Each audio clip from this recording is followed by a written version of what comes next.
Hi gamers, KKaceh here. With everything that has been going with Genshin Impact regarding the directions that they are moving as a live service game, many long-time series players, including myself, have lowered the investment that we put in the game, be it money or time.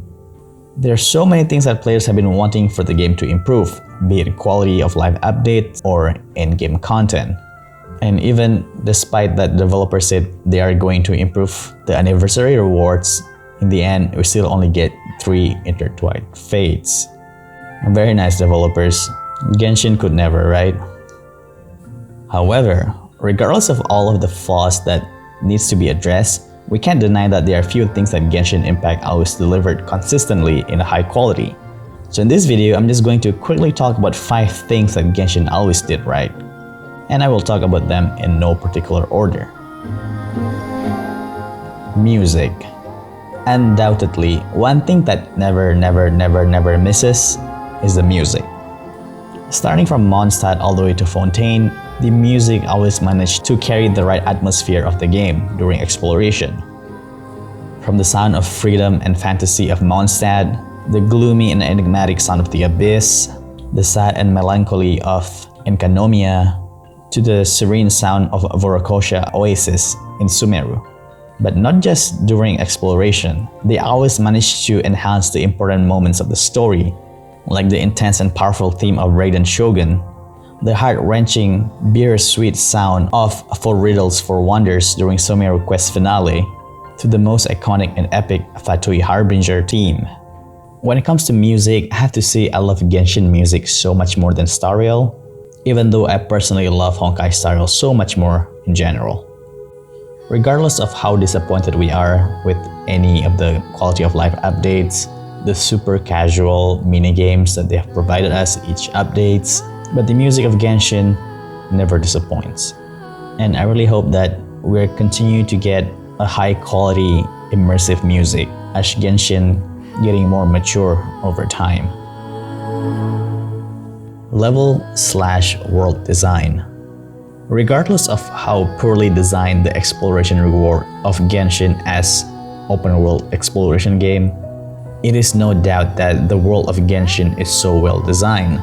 It managed to capture all kinds of real world culture combined with fantastical element into the game, with each city design really leaves such a strong impression on the players for the first time they visited those cities.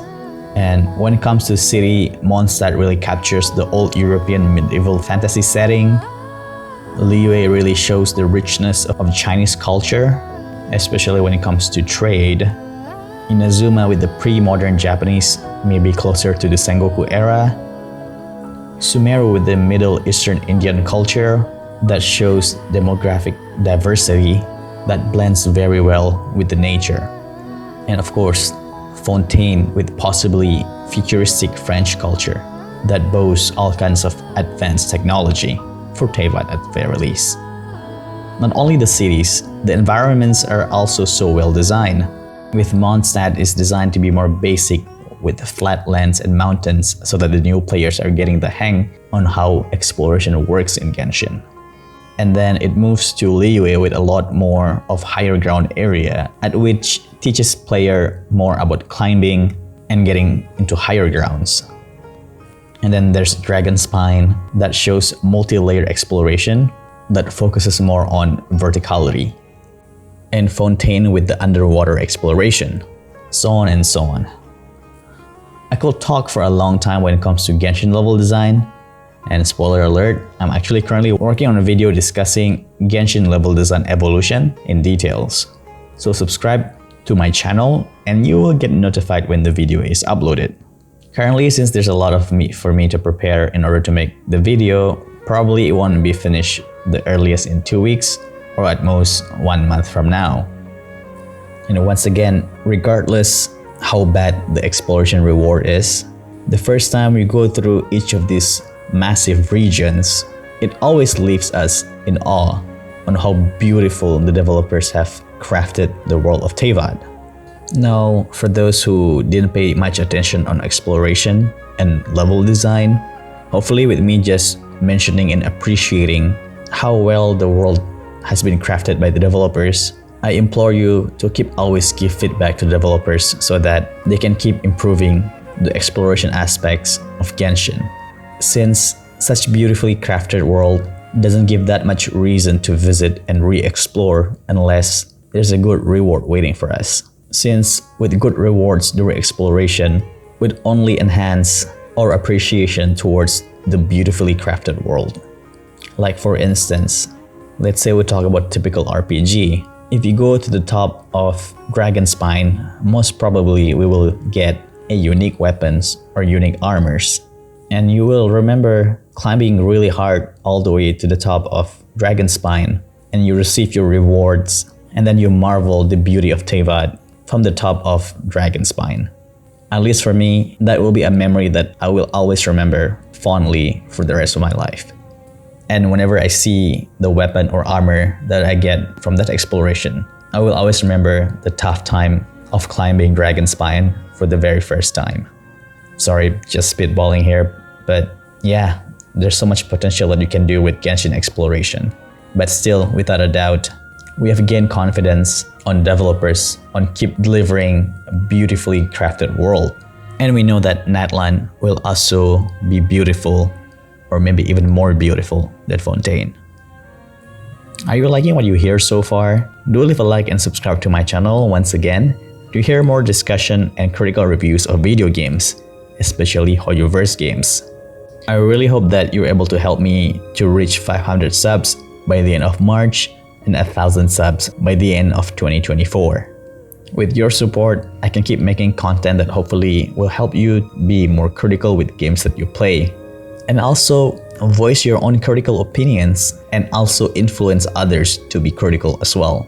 And hopefully, we can make Genshin to be better. Anyway, enough self-promotion, let us continue. Character and their design. Albeit not everyone loves every single characters that Genshin devs release, but you have to admit all of the characters looked very stylish, distinct, and matches well with the character personality and the region that they came from. And not many gacha games are able to perform what HoYoverse magic is when it comes to character and their design, maybe except FGO. But what's best is that they always makes the Archon character looks really good and really suits their current situations.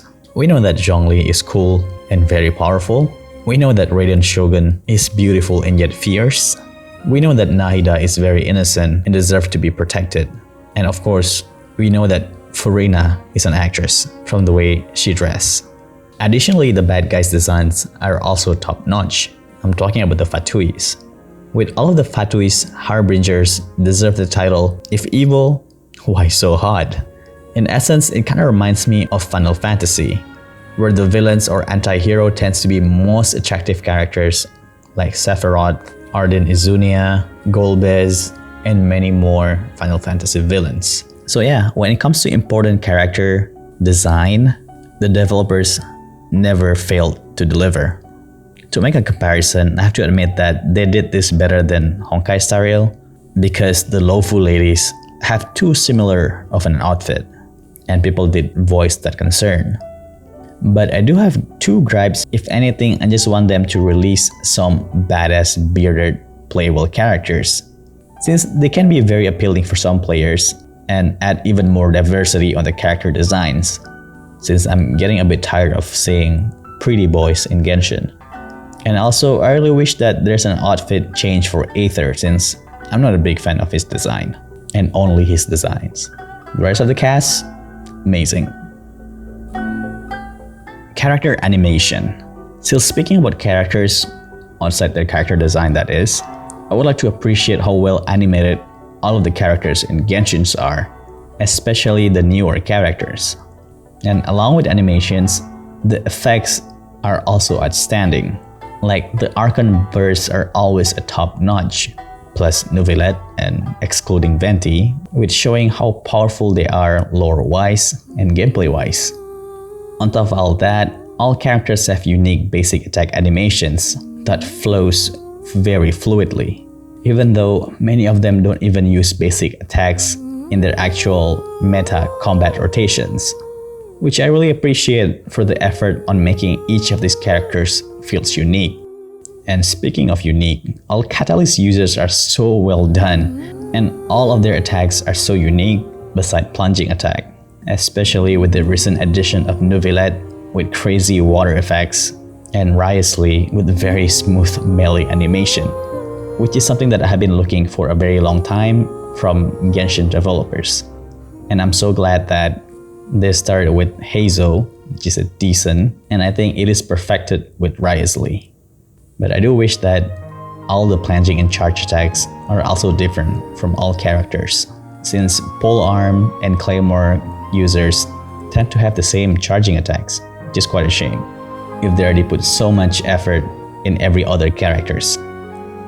But yeah, when it comes to cool ass animation, Genshin doesn't disappoint. And hopefully with more technological advance, they will keep surprising us with amazing, mind-blowing character animation. And I really have high hopes for our father, Arlecchino. Story. Another thing that Genshin, I wouldn't say always gets right, but did right most of the time, since there were some hiccup back with the story of Inazuma. But since after, they managed to deliver high quality stories that really touches many players' feelings, be it from Archon quests, story quests, world quests, or even the slightly more chill and lighthearted hangout events. Just a disclaimer, I'm not a writer, but as a player, I learned certain things from all of the Archon quests. From what I see, the Archon quest theme varied, with Mondstadt being about good versus evil, along with freedom of controls, which Venti granted to all citizens of Mondstadt. Liyue is all about letting go dependency from gods, Inazuma about the concept of eternity and changes. Sumeru is more about human thirst of knowledge that leads to arrogance.